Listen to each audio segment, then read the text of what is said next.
You're born in a fjord village in Norway. Your father is a fisherman. Your mother weaves wool by the hearth. Winter lasts 9 months. Food runs out by March. You're the youngest of 5 brothers. 2 died before they could walk. 1 drowned fishing. 1 froze to death on the mountain. You're what's left. The soil here grows rocks and hunger. Your family's farm is 3 goats and a field that produces enough barley for half the year. The rest of the time, you eat dried fish and hope. You're 16 when Ragnar's ship arrives. He's a jarl from 3 fjords over, crew of 40 men, a ship that's seen 20 summers of raiding. He's recruiting. Your father doesn't want you to go. Your mother cries into her apron. But there's nothing here, no land to inherit, no future but freezing or starving. Ragnar offers one thing, a chance, silver, glory, a name that means something, or a burial at sea, but at least you die trying. You say yes. The longship is called Wave Dancer, 30 oars, a square sail with a red raven, a dragon head carved at the prow. You've never seen anything so beautiful or so terrifying. Your oar position is 3rd from the back, the worst spot.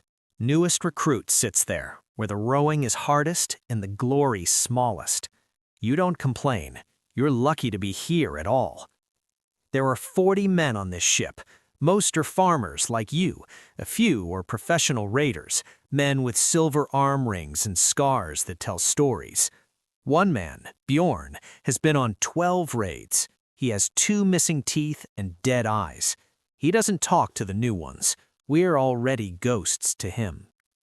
The voyage takes 4 days.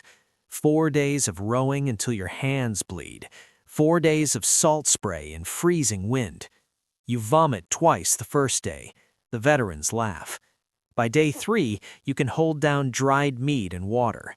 By day 4, your hands have calluses on top of blisters. Ragnar navigates by the sun and stars. No maps, no instruments, just experience and instinct. One wrong turn and you're lost in the North Sea forever. You trust him because you have no choice. The night before landing, Ragnar gathers everyone. Tomorrow we hit the monastery at Lindisfarne, he says. Monks, no warriors, soft targets, rich targets, gold, silver, relics they worship like gods. We take everything. We're fast, we're brutal, we're gone before anyone can respond. He looks at you, at the other new recruits. First kill is the hardest, he says. After that, it's just work. You don't sleep that night. You lie in the hull listening to the water against the wood. 40 men breathing, 40 men preparing to kill. You've never killed anything bigger than a chicken. Tomorrow, you're supposed to kill a man, a monk, a holy man, someone who probably never held a weapon. You tell yourself it's different. They're not your people. They have what you need. This is survival. This is how the world works. You almost believe it. Dawn breaks, cold and gray. The English coast appears through the mist. Green hills, stone buildings. It looks peaceful, undefended, easy. The ship's prow scrapes onto the beach. 40 men jump into knee-deep water, axes out, shields ready. Your heart is hammering so hard you think everyone can hear it. Ragnar doesn't give a speech. He just points at the monastery on the hill and starts running. Everyone follows. You run with them, axe in hand. No turning back now. The monastery is small. Stone walls, a wooden gate that's not even locked. Ragnar kicks it open. Inside, monks are praying. Morning prayers. 20 men in brown robes kneeling before a cross. They look up, confused at first, then terrified. Ragnar doesn't hesitate. His axe splits the first monk's skull before the man can stand. Then it's chaos. The other raiders flood in, screaming, swinging axes and swords. Monks running, falling, begging in a language you don't understand. Blood on the stone floor, blood on the altar. You freeze. There's a young monk in front of you, maybe your age, unarmed, backing away with his hands up. He's speaking rapidly, praying maybe, or begging. You're supposed to kill him. Everyone else is killing. That's why you're here. But you can't move. Bjorn appears beside you, sees your hesitation. He doesn't say anything, just drives his sword through the monk's chest. The young man drops. Bjorn looks at you.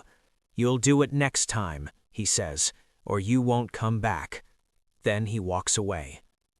The killing stops after 5 minutes. 20 monks dead. The survivors fled into the hills. Now comes the looting. The monastery has everything Ragnar promised. Gold candlesticks, silver plates, jeweled crosses, books with gold leaf pages, strange relics in ornate boxes, bones they say belong to saints. You help carry it all to the ship.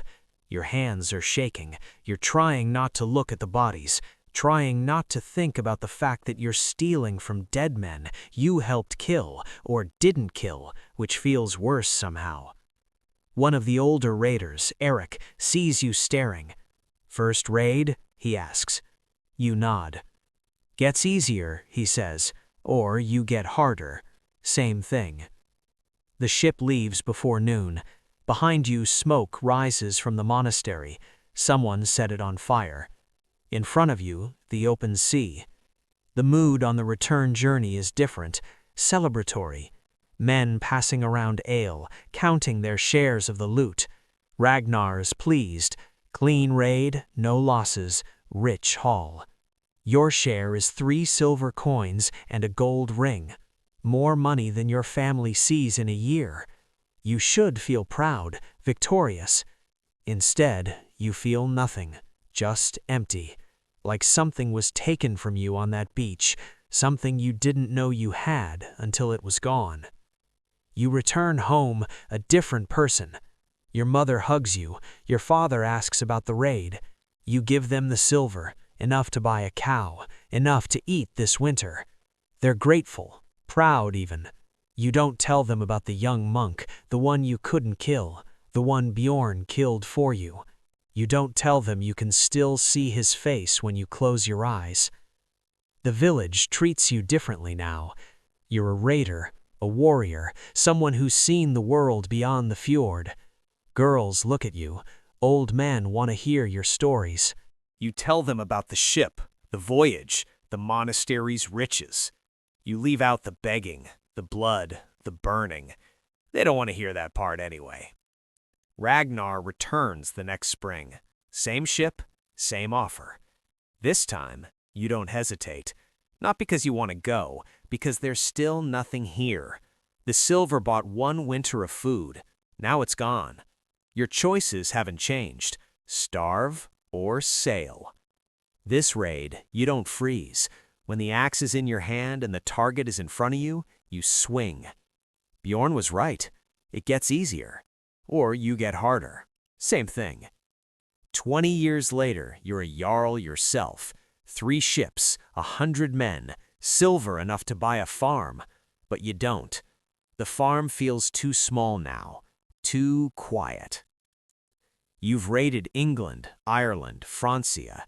40 raids, maybe 50, you've lost count. You've killed more men than you remember. Monks, farmers, warriors. Doesn't matter anymore. They all fall the same. You have a wife, 2 children. They live well. Food on the table, a good house, respect in the village. You've given them everything you never had. But you're never home for long. Come spring, you feel the pull, the water, the ship, the raid. It's not about the silver anymore. You have enough silver. It's because you don't know how to be anything else. Your son is 16 when he asks to join your crew.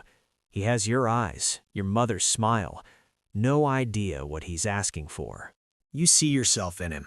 Hungry, desperate for something, anything beyond the fjord. You want to tell him no. You want to tell him what it costs, that the first man you kill takes something from you, and you spend the rest of your life trying to fill that hole with gold and glory, and it never works. That some nights you still see that young monk's face, 20 years later, still there. But you don't say any of that. You just say yes, because there's nothing here for him either. The soil still grows rocks and hunger. The cycle continues. The Christians have a word for men like you, Viking. It means raider, pirate, barbarian. They write about you in their chronicles, pagans from the north, bringers of death. They're not wrong. But they don't write about the villages you came from, the winters that killed children, the farms that grow nothing. They don't write about the choice between stealing or starving. They don't write about the fact that their monasteries have gold while your family has rocks. They just write about the monsters who came from the sea. And maybe that's what you became. Maybe that's what you had to become. You die on a raid when you're 43. An arrow from a Saxon bow, lung shot, you drown in your own blood on a beach in Wessex. Your crew carries your body back to the ship. They bury you with your axe and shield, silver coins for the journey, a proper Viking funeral. Your son becomes Jarl after you, takes your ships, takes your crew, takes your legacy of blood and silver. The cycle continues. There's no monument to men like you, just stories, sagas about great warriors and legendary raids. They don't mention the monks, the families, the villages you destroyed. They don't mention the young man who froze in a monastery, who couldn't kill until someone else showed him how, who spent 20 years trying to prove he was hard enough. They just remember the Viking and forget the boy who was born in a fjord with nothing, who was offered one choice, starve or sail. That's the price of survival. That's always the price. That's a wrap for today. The story you just heard is fiction, but the Vikings were real, the raids were real, and somewhere in Norway, a 16-year-old boy with nothing was being offered a choice he couldn't refuse. If this one made you think, drop a comment. Subscribe for more.